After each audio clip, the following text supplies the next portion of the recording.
What's going on, everyone? I'm Brian Michaels, Kenny Cooks, and today we're going to show you how to make a good s'mores brownie. If not, the only one that I've ever seen, so let's get into it. Intro done, boom, blam, whatever.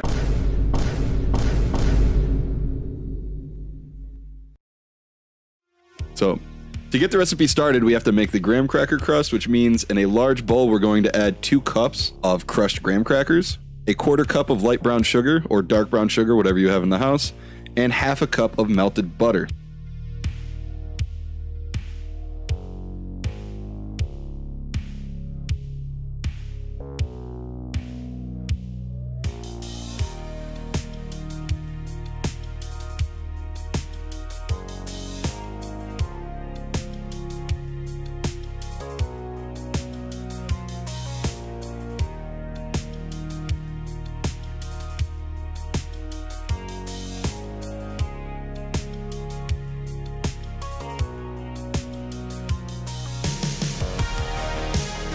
Just continue to mix it until you have the biggest bowl of the best smelling wet sand you've ever had in your life.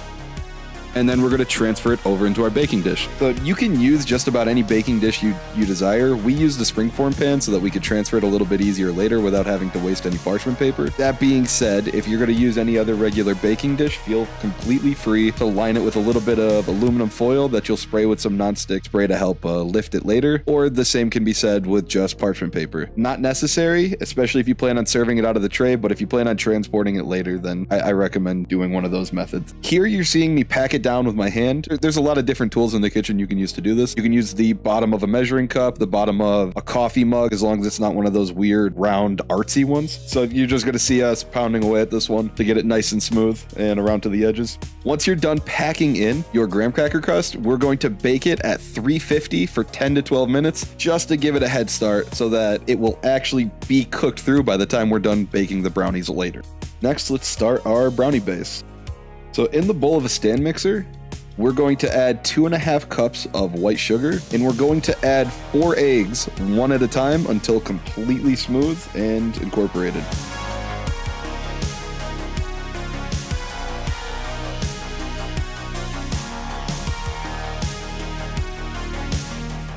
You'll notice around the time that you add the 3rd egg that you're starting to build up a lot of volume in the bowl, and that's exactly what we're looking for. We're going to continue to add the eggs until all 4 are incorporated, but it's just a good sign that things are going the way they're supposed to when this is happening. Once all the eggs are fully incorporated, just allow it to whip for a few more minutes, and literally anywhere from 3 to 5 minutes on a relatively high speed, because we're just trying to whip as much air at this point into the batter as we can achieve. So.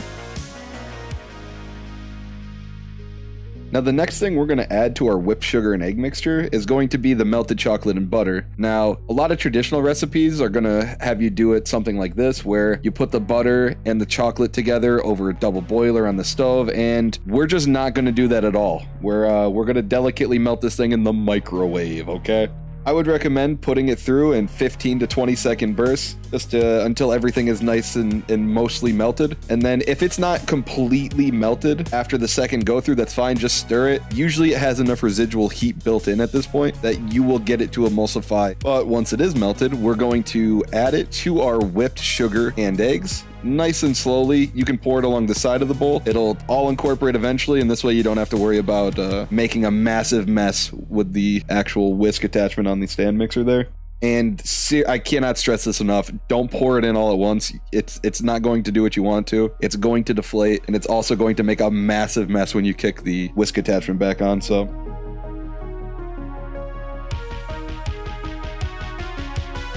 Now that our chocolate and our butter has been whipped in with our eggs and our sugar, we are going to add 1 tablespoon of baking powder, 1.5 cups of all-purpose flour,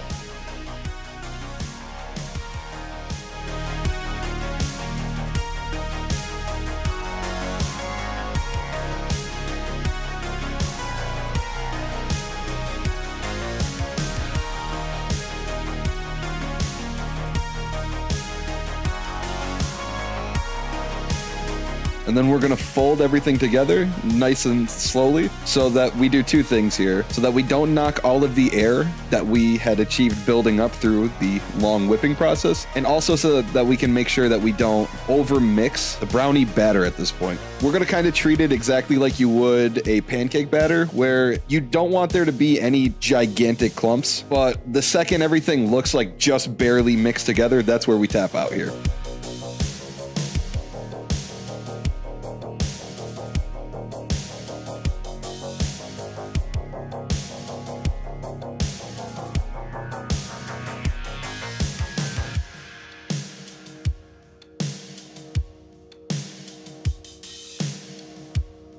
And right after we tap out, we stop mixing it. We're going to drop it immediately into the same pan that we had pre-baked our crust in.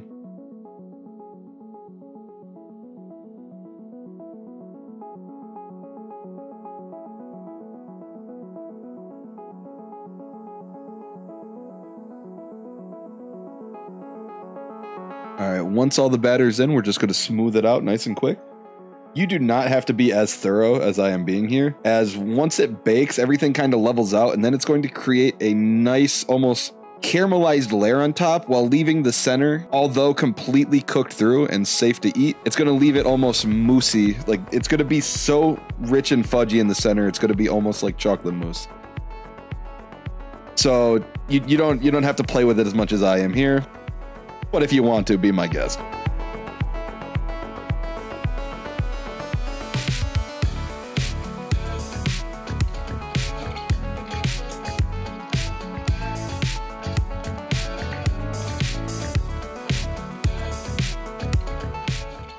Once you have the brownies in the pan on top of your pre-baked crust, we're going to pop it in the oven at 350 for 25 to 30 minutes. To get it to release from the springform pan easier, we like to run a knife along the edge of the pan before actually popping it open.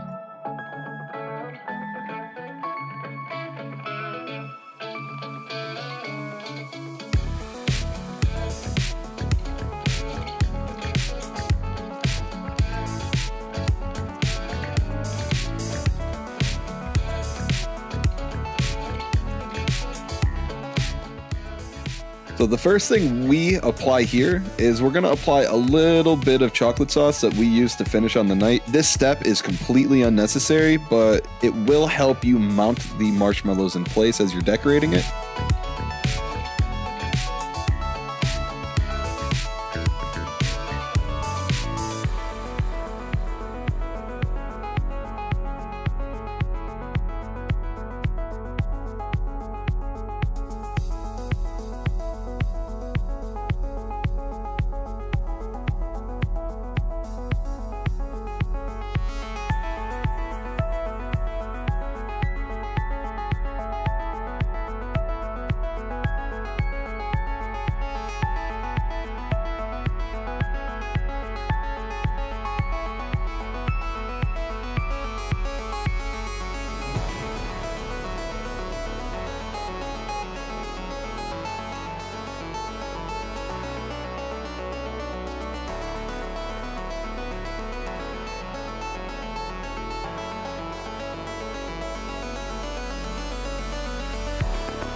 Once your marshmallows are all mounted and where you want them to be and how you like them, all we got to do now is bring the fire. So that's what we're going to do. We're going to fire up the blowtorch and we're going to start roasting and toasting and burning off some of these marshmallows. For our particular setup, because we know we're going to be sharing this with many people, we like to do a nice balance between kind of roasted, pretty roasted, and then, you know, some people genuinely like their marshmallows burnt. So we like to accommodate everybody. And if you don't believe that, that's fine. Why would you? But no, seriously, you should take that into consideration when you know you're going to be serving a crowd. Try to have a nice little variety so that you can carve it up and, you know, make people happy.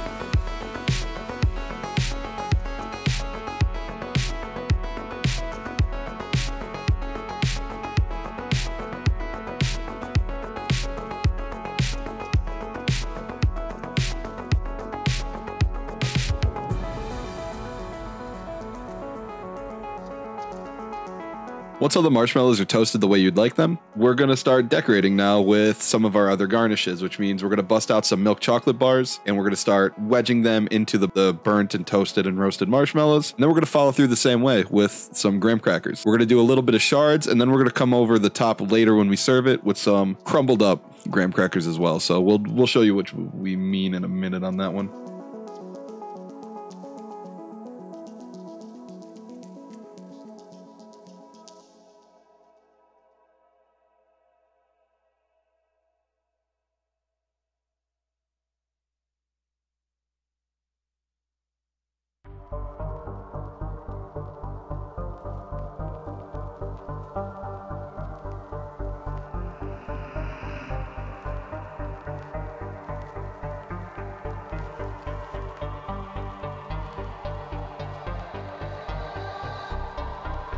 It helps when serving this to wet your knife in hot water. I don't actually understand why this works. This is just something I was taught to do in professional kitchens, and it just works.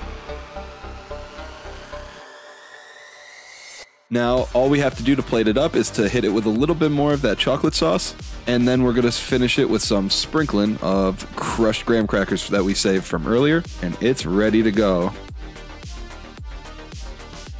Now, this is one of our all-time favorite recipes, and you're going to hear me say this about a lot of the stuff we make, but I truly believe that this one is worth the time and effort of going out of your way to make.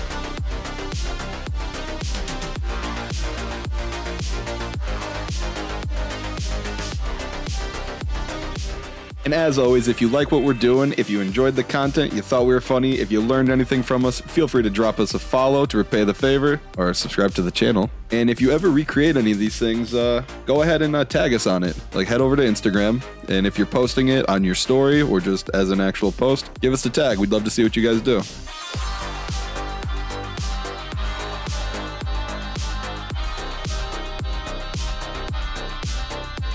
As always, y'all, be good. We'll catch you in the next one.